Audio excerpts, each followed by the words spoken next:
Welcome to the self-assessment module. My name is Sebastien. I'm a professor in the Managing People in Organizations departments. I teach leadership in the MBA core, as well as a number of classes in custom programs and in short focus programs. I have a PhD in organizational behavior from the Haas School of Business at Berkeley, and I study primarily teams, groups, and what's known as interpersonal perception. So how we see ourselves and how we see others. So I'm here to introduce today the self-assessment module. And we begin really by thinking about why you've come to ESA, why you're in a program at ESA, and of course it's to build competencies. And that might be considered what we might call business competencies, so competencies directed at creating greater economic value for your firm, for yourself, learning technical skills that can facilitate your work. But there's more to it than that, of course. So you're here also to build what you might call interpersonal competencies, so to be able to effectively work with others, to work in teams, to manage others, to lead others. And finally, you're also here to build personal competencies. So your ability to manage yourself, to understand who you are, to understand what your priorities are in life, what you are interested in, what you are motivated by, and to understand how you can engage effectively with your environment. Now, we wish at ESA that we could say that your future path will be as simple as getting on an escalator and riding to the top. But of course, reality is much more complicated than that.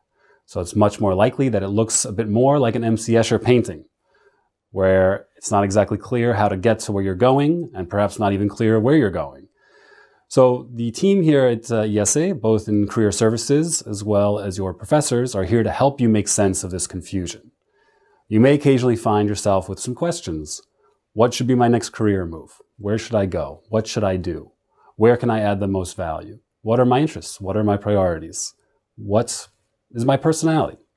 And often we need some insight on this. And so we've developed some tools to help you gain some self-awareness, to enable you to understand yourself a bit better, and to enable you to understand what your future path might look like. Of course, self-awareness begins with recognizing that there might be some things that we don't know about ourselves. And in fact, there's a lot of research in psychology that suggests that others actually know ourselves better than we ourselves do. So there's research suggesting that others are able to predict our behavior better than we ourselves are in various situations. And so from an academic standpoint, we could maybe break this up into a 2x2, where we break things up into things that I do know about myself and things that I don't know about myself, and things that others know about me or perhaps don't know about me. So if we go through these one by one, perhaps some of these are more obvious than others, but of course, we begin with things that we know about ourselves and that others know about us. And we might call these open areas. So for instance, if I'm a hard worker, if I'm very conscientious, I may be the first one in the office in the morning, and I know this about myself, the behavior is clear. And of course, others see this as well. They see that I'm in the office first, and they see that I'm the last one to leave. So this is what we call an open area. There are also what we call unknown areas, things that are not known to ourselves and also not known to others. So I may not be fully aware of what my drives are, what my interests are. I may believe that, for instance, I'm an ambitious person and that's what drives me to work very hard, when in reality, something perhaps different is what's motivating my behavior. And this might not be clear to others. There are also what we call hidden areas, things that I know about myself that others may not know about me. So of course, there are things that we don't always share with others in organizations, things that we might try to keep to ourselves for whatever reason. Of course, this is common. And finally, and most importantly, are what are known as blind spots. So these are things that perhaps others know about us that we ourselves don't know. And this is the essence of building self-awareness, is to try to eliminate these blind spots. Let me give you one example, and of course, there are many. So we know from research in leadership that there's an optimal margin of assertiveness, that essentially we can be too much or too little assertive when it comes to leading and managing others. So on one end of the spectrum, if we're not assertive enough, we might call this being instrumentally impotent, that we're incapable of making others do the things they need to do to get the work done. Whereas on the other hand, if we're too assertive, you might consider this being socially insufferable. So of course, if you're too assertive, it's very difficult to work with others. What's interesting is that what we find frequently is that those who are instrumentally impotent, who are not assertive enough, tend to be very aware of this phenomenon. They know that they're not assertive enough when they're dealing with others. Whereas those who are socially insufferable, who are too assertive, tend not to be aware of this issue. They tend to believe that they're acting effectively when in fact they're actually alienating others and not being able to lead them very well. So this is a common blind spot, and of course there are many others, but just to highlight one issue that often comes up, particularly among our MBA students. So our goal here in these self-assessments and in the leadership classes in particular is to move you from these blind spots to open areas. Of course, it's not that easy. We like to think that we can move into open areas from blind spots, but there are many constraints. And I just wanted to highlight very briefly 3 of these common constraints to arriving into open areas. And those are the mindsets that we have, overconfidence that's quite pervasive, and our ability to deny reality.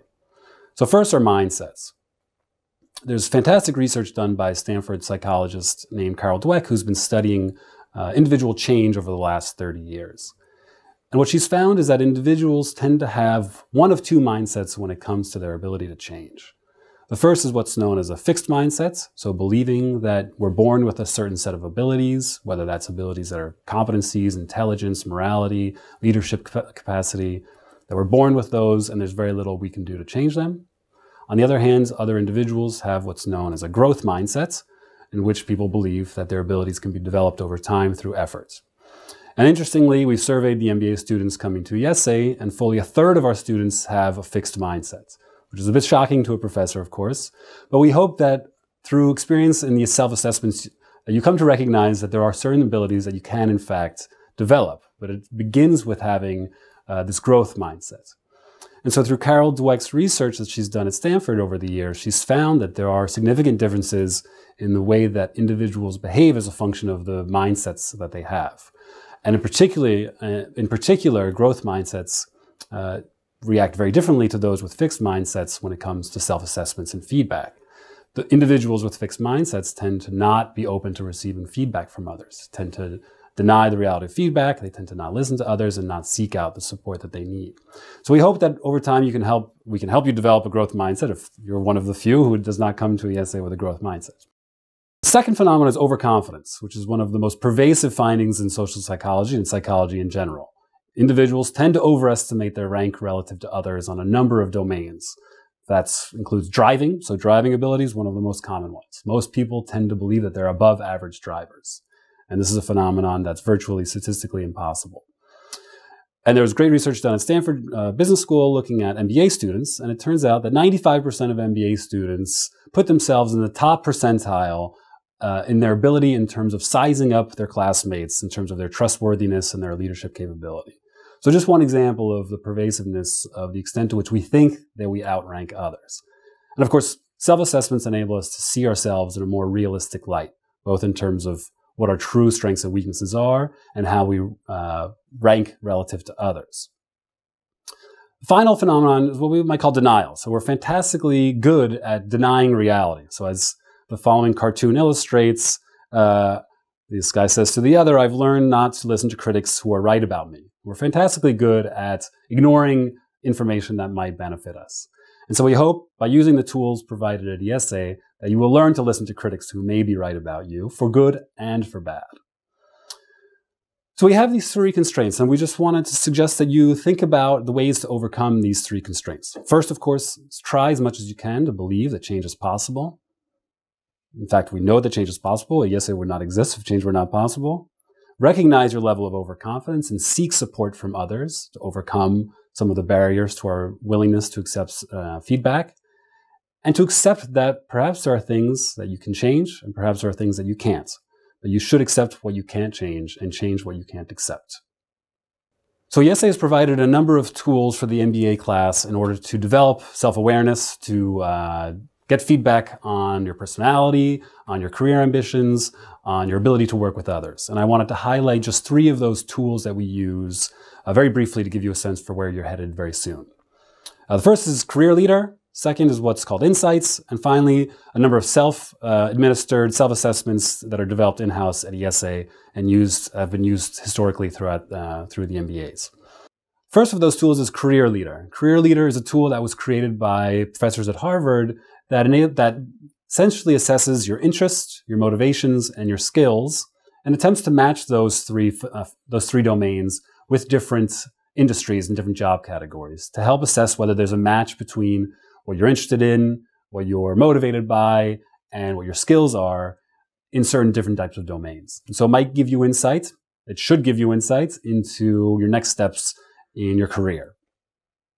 The second tool is what's known as Insights. Insights is a tool that tries to assess certain tendencies in your behavior towards others.